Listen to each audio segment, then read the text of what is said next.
শ্বশুরবাড়িতে নিজের পছন্দ মতো স্বপ্নের একটা ঘর বানালাম, যেখানে আমি এবং আমার ছোট ছোট সকল স্বপ্ন একসাথে বসবাস করব। ইদানিং তো টিকটক প্লাস ফেসবুক প্ল্যাটফর্মে ঢোকাই যাচ্ছে না, শুধু দুই যমজ বোনের গল্প। ফেক পেজ গুলা থেকে আপলোড দেওয়া ভিডিও না দেখে আমার ভিডিও দেখেন আর আমাদের দুই যমজ বোনের সম্পূর্ণ গল্প শোনেন। হ্যালো এভরিওয়ান, আসসালামু আলাইকুম, this is me Emily from my page Tasnima. বলেছিলাম শ্বশুর বাড়িতে নিজের পছন্দ মতো একটা ঘর করেছি, আসলে কথাটা কতটুকু সত্য আমি নিজেও জানি না। ঘরটা করা হচ্ছে আমার শ্বশুর শাশুড়ি বাড়ি করতেছে, মানে নতুন বাড়ি তুলতেছে, যার জন্য ইট সিমেন্ট বালু সবকিছু আনা হচ্ছে। তো এগুলা রাখার জন্যই এক্সট্রা একটা ঘর তুলতেছে, যে ঘরটা আসলে আমার অনেক বেশি পছন্দ। এই টাইপের ঘরগুলো আপনাদের ব্রাহ্মণবাড়িয়াতে আমি অনেক দেখেছি, অনেক বেশি ঠান্ডা থাকে, রাত্রেবেলা বলতে গেলে একদম এসির মতো ঠান্ডা।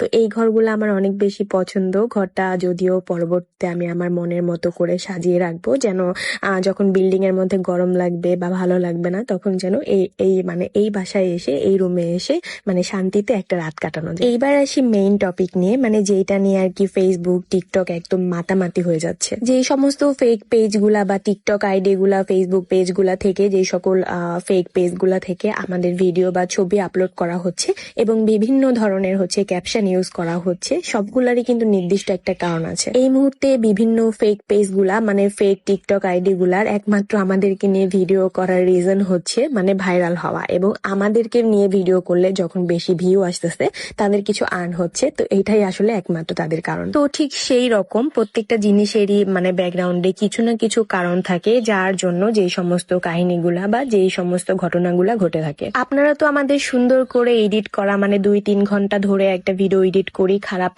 খারাপ ক্লিপস গুলা কাটছাট করে আমরা একটা সুন্দর 5 মিনিটের ভিডিও বানাই। আর সেই 5 মিনিটের ভিডিও দেখে আপনারা আমাদের 5-6 বছরের লাইফ গ্যারান্টি, মানে 5-6 বছরের সকল কাহিনীগুলা জাজ করে ফেলেন। প্রতিনিয়ত আমরা এডিট করে যেই ব্লগগুলা আপনাদের জন্য আপলোড করি বা আপনাদের সামনে রিপ্রেজেন্ট করি, সেই ব্লগগুলা একদিন এডিট না করে আপনাদের সামনে আপলোড দিব, দেখবেন সেই ব্লগটা কতটা এলোমেলো। তাই বলবো, শুধুমাত্র একজনের ব্যক্তিত্ব বা একজনকে পুরোপুরি না জেনে শুনে অন্তত তাকে নিয়ে মন্তব্য করা বন্ধ করুন। একটা ছোট্ট উদাহরণ দেই, আপনার গলায় যদি একটা কাঁটা বেঁধে থাকে, তো এই কাঁটার জন্য আপনি খুবই যন্ত্রণা পোয়াচ্ছেন, মানে ভাবতেছেন কখন কাঁটাটা চলে যাবে।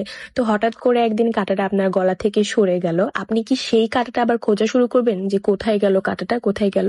অবশ্যই না। তো আপনার পথের কাঁটা যদি এমনি এমনি দূর হয়ে যায়, তাহলে কিন্তু সেই কাঁটার খোঁজ না করে আপনি আপনার নতুন জীবন নিয়ে ভালো থাকার চেষ্টা করবেন। কিন্তু আপনি যদি আপনার নতুন জীবন নিয়ে ভালো না থেকে সেই কাঁটার পেছনেই দৌড়াতে থাকেন, তাহলে বুঝতে হবে আপনার জীবনে কোনো না কোনো ভাবে সেই কাঁটা অনেক গুরুত্বপূর্ণ ছিল। তো আমার এই ছোট্ট উদাহরণটা হয়তো বা অনেকেই অনেক কিছু বুঝিয়ে দিয়েছে বা অনেকে অনেক কিছু বুঝতে পেরেছেন। তো কে কি বুঝতে পেরেছেন অবশ্যই কমেন্ট বক্সে কমেন্ট করে আমাকে জানাবেন। তো এই সব নিয়ে আর কিছু বলতে চাই না। যারা আমাদের ভিডিও পছন্দ করেন তারা অবশ্যই আমাদের ভিডিও দেখবেন, আর যারা আমাদের ভিডিও পছন্দ করেন না বা আমাদেরকে পছন্দ করেন না, তারা সুন্দর করে ব্লগ দেওয়ার একটা অপশন আছে, ব্লগ দিয়ে রাখবেন যেন আমাদের ভিডিও কোনোভাবে আপনাদের সামনে না যায়। তো ভালো থাকবেন সবাই, আজকের ভিডিওটা এই পর্যন্ত শেষ করছি, দেখা হবে নেক্সট ভিডিওতে। ততক্ষণ পর্যন্ত সবাই ভালো থাকবেন, নিজেদের খেয়াল রাখবেন। আল্লাহ হাফেজ, and thank you so much for watching.